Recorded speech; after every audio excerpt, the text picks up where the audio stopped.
Eu descobri a dislexia sem querer aos 35 anos.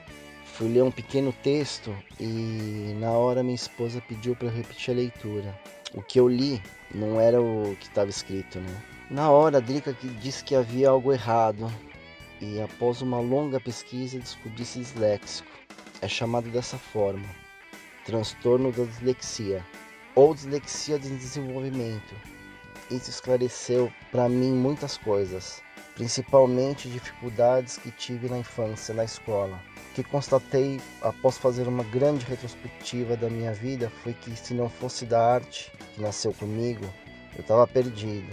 Eu e ela nos fundimos e através dela criei os meus atalhos, construí meus caminhos, aprendi a administrar minhas dificuldades, conquistei meu espaço no mundo, né, que me realiza. Eu amo o que eu faço, eu amo a arte, ela liberta, eu posso dizer que ela me iluminou.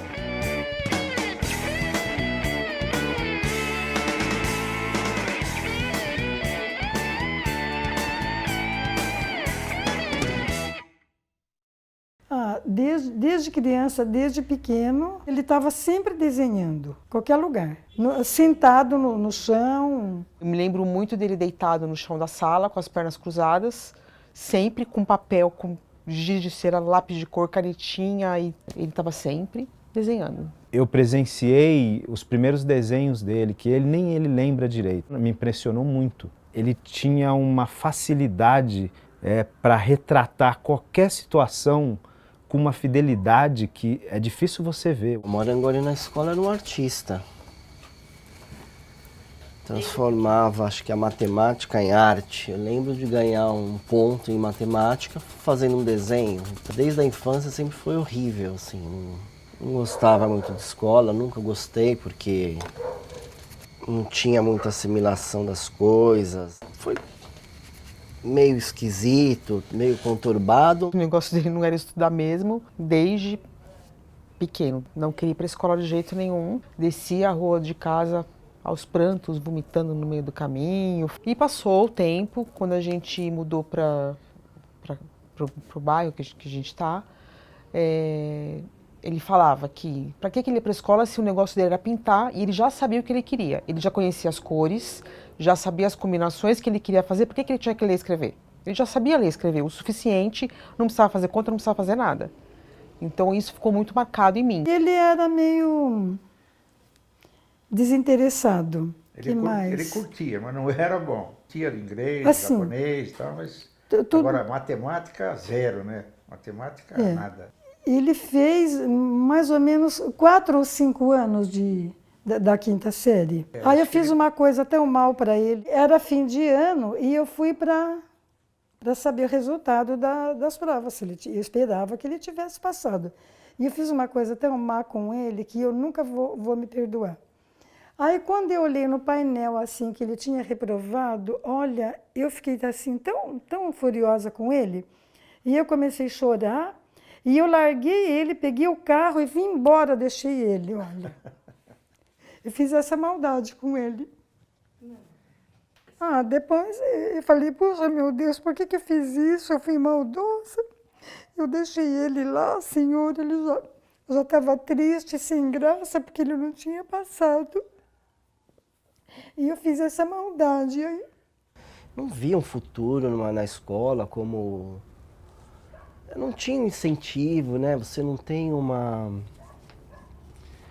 É difícil. Então você acaba se desinteressando, é natural. Na idade escolar aparece muita criança no 3º, 4º ano, porque ele passou pelo processo da alfabetização, falhou, começa a apresentar dificuldades, não só em português, como história, geografia, compreensão de problemas. Primeiro eu tinha que entender o que é de ser disléxico, né? O que é dislexia.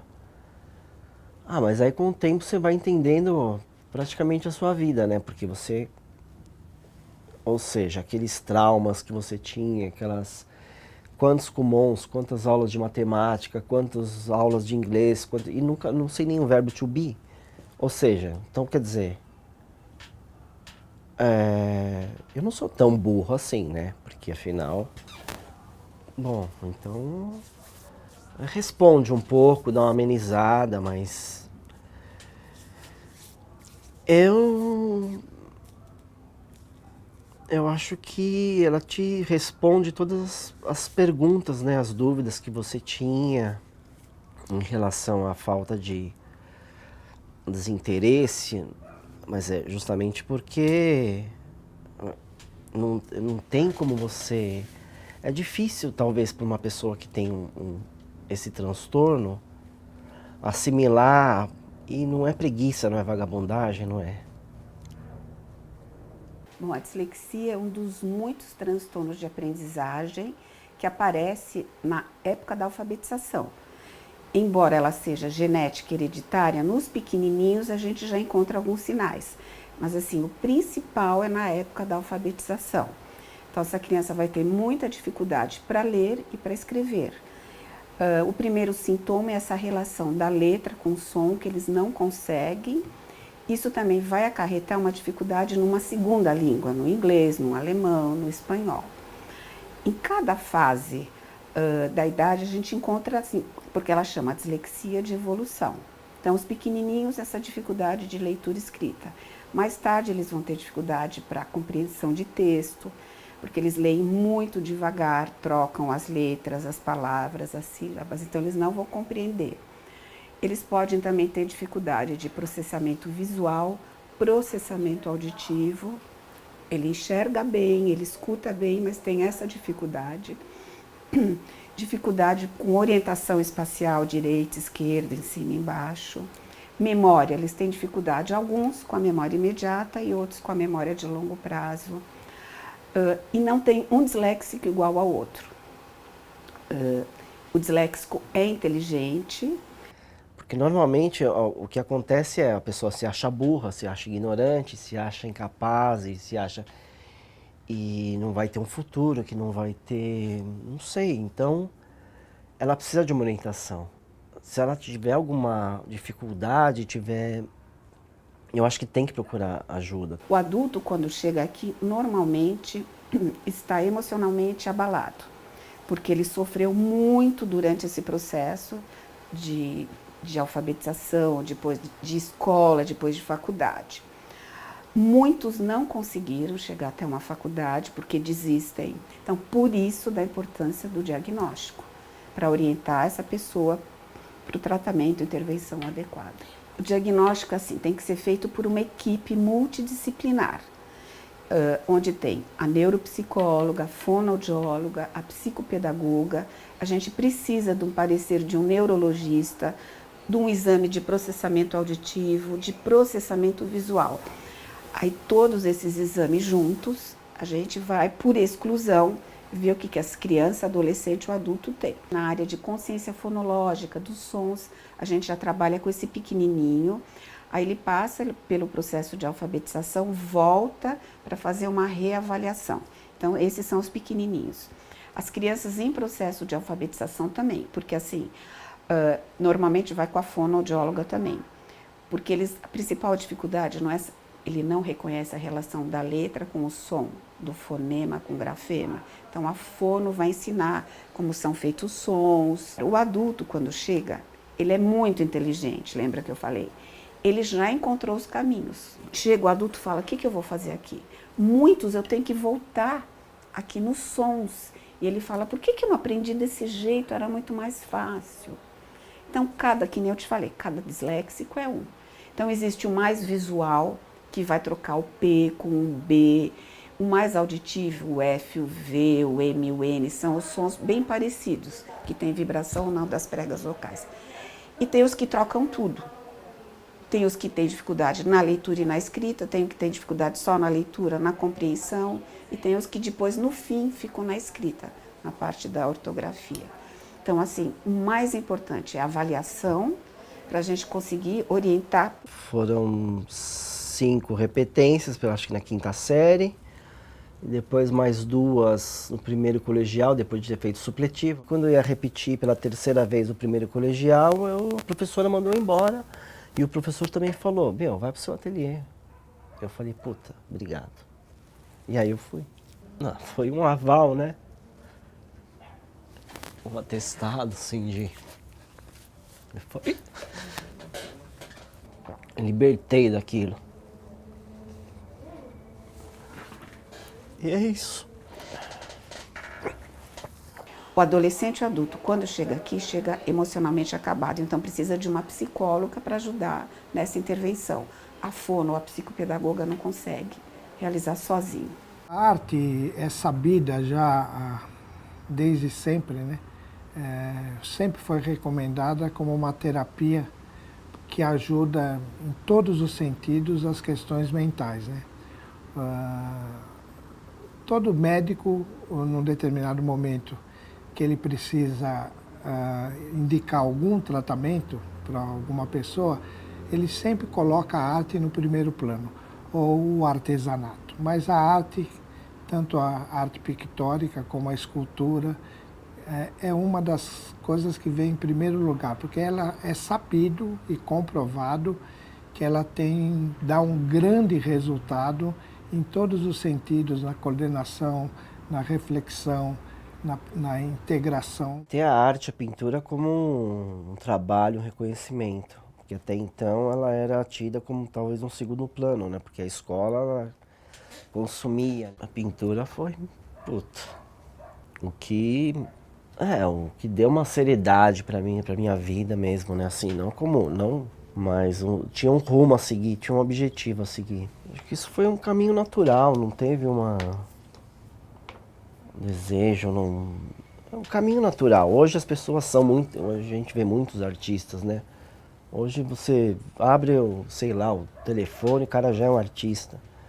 Mas eu acho que tudo bem, é um rótulo, mas a arte não é isso. A arte a arte não é fútil, não é supérflua. A arte é muito profunda.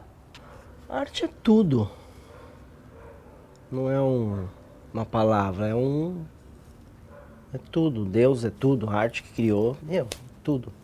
O disléxico tem uma criatividade muito grande, que aí tem que ver com o lado direito, esquerdo de cérebro. O esquerdo é o da linguagem, o direito é o lado da criatividade.